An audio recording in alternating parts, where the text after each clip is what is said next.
لان الكميه كبيره وكده. تمام. طبعا بحطه كده وبحط له شويه زيت صغيرين.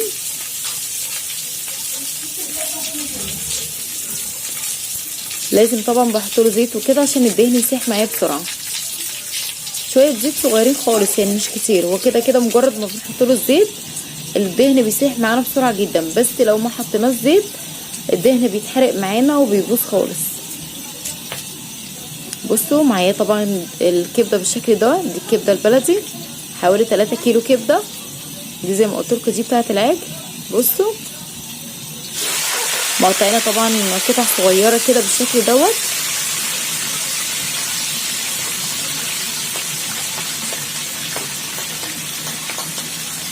قلنا ناخدها بقى نفطر بيها وكده هتبقى حلوه جدا. اهي بصوا طبعا مش بقلب فيها ولا اي حاجه، بحطها في الحتت اللي هي الفاضيه في الصينيه بحيث ان هي تاخد صدمه من تحت. طبعا الكبده مش غسلناها ولا اي حاجه لان زي ما قلت لكم دي كبده بلدي ولسه طازه وكده، فما ينفعش نغسلها اصلا يعني، لان لو اتغسلت خلاص يعني بتضيع كل القيمه الغذائيه اللي فيها. تمام. بديها بقى تشويحه كده. طبعا عايزه اسيبها زي كده مفيش مشكله، ما احطلهاش بصل وكده، بس احنا بصراحه بنحبها بالبصل، يعني ممكن يتحط لها بس فصين توم مع الفلفل وخلاص، ما يتحطلهاش بصل خالص، بس احنا زي ما قلت لكم احنا بنحب لها البصل. بصوا طبعا معايا كميه بصل كده حوالي كيلو بصل، طبعا بقى مقطعه طبعا شرايح بالشكل دوت. انا طبعا بعمل الفشوله اللي في الارض لاني في حاجات على البوتاجاز وكده فبعمل عليها وكده، وبصراحه هي بتسعفني لانها كبيره وكده والصينيه برضو ما شاء الله كبيره، فكنت عايزه حاجه نار عاليه يعني حاميه وكده. تمام. طبعا بعد ما الكبده اتشوحت شويه كده خدت صدمه، فطبعا نزلنا عليها البصل بالشكل دوت واشوح فيهم كده مع بعض شويه.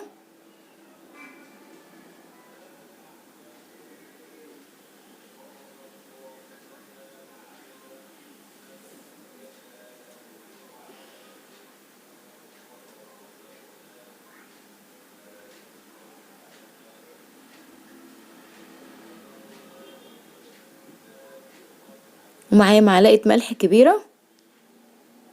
بصوا بص مش عارفه ليه مزغلله في الكاميرا وكده.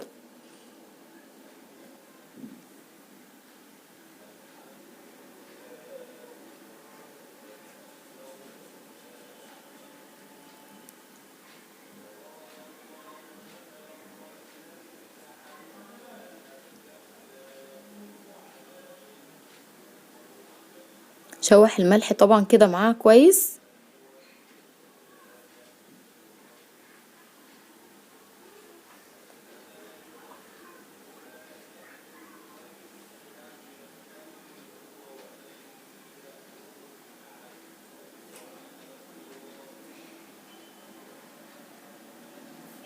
بص طبعا مع البصل بعد ما دبل خالص كده قطعت 3 فصوص كده من الثوم بيدوها ريحه حلوه جدا الكبده البلدي. مش قادره اقول لكم البخار اللي طالع ده ريحته بجد تحفه. وده فلفل حامي وفلفل رومي قطعتهم كويس كده بالشرايح كده بالشكل دوت وضفتهم طبعا على الكبده. طبعا بديلهم بقى تشويحه كده كويسه. طبعا الفلفل احنا بنحطه في الاخر، انا لغايه دلوقتي لسه التوابل ما حطيتهاش وكده مخليها للاخر وكده. بجد ريحتها تحفه تستاهل احلى لايك. لو عجبكم الفيديو اعملوا لايك.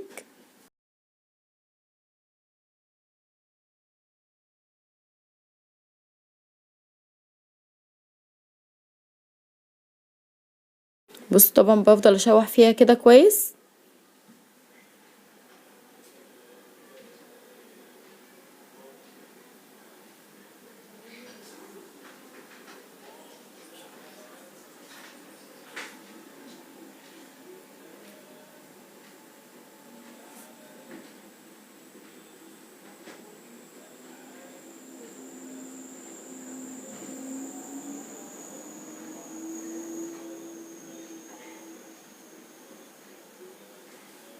لا ريحتها بجد تحفة، حلوة جدا.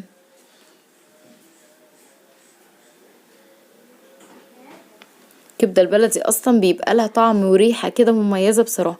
بص التوابل حطيت لها ملح وفلفل، فلفل وكمون وكزبرة وشوية كده من السبع بهارات، من كل حاجة كده معلقة كبيرة.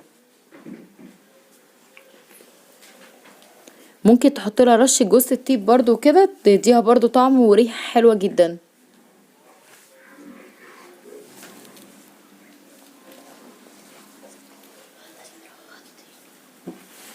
طبعا بشوح فيها التوابل كده كويس كده بالشكل دوت. يا سلام، ريحة التوابل طلعت بقى، يا سيدي يا سيدي على الجمال والحلاوة.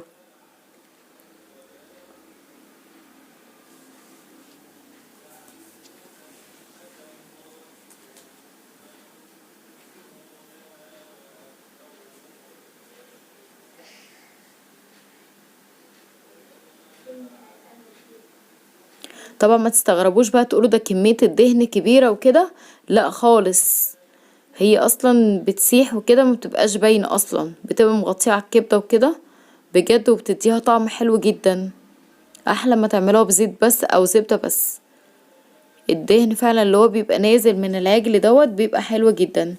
بصوا لونها وريحتها وطعمها، بصوا هي بتبقبق كده. هي طبعا مش بتاخد وقت خالص خالص على النار.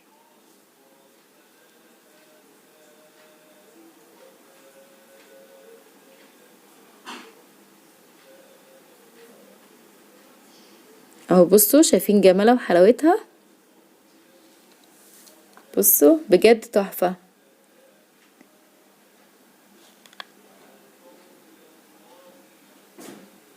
بصوا لونها،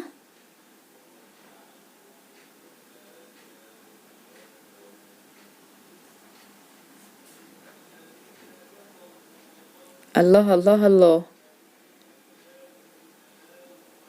وطبعا زي ما قلت لكم انا هقدمها مع سلطه خضراء، سلطه بلدي خضراء وكده، وجرجير طبعا ومخلل بقى وعيش وكده. مش هعمل جنبها بقى طبعا مكرونه ولا اي حاجه. هي طبعا الكبده بتبقى عايزه على طول عيش، الكبده البلدي عيش او فينو بصراحه. ممكن بقى تحطي معاها كاتشب، مخلل بقى وسلطه بلدي وكده وفجل وجرجير، لا بجد بتبقى اكله بجد تحفه.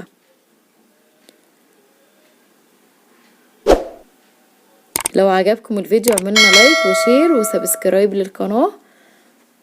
بحبكم في الله، مع الف سلامه.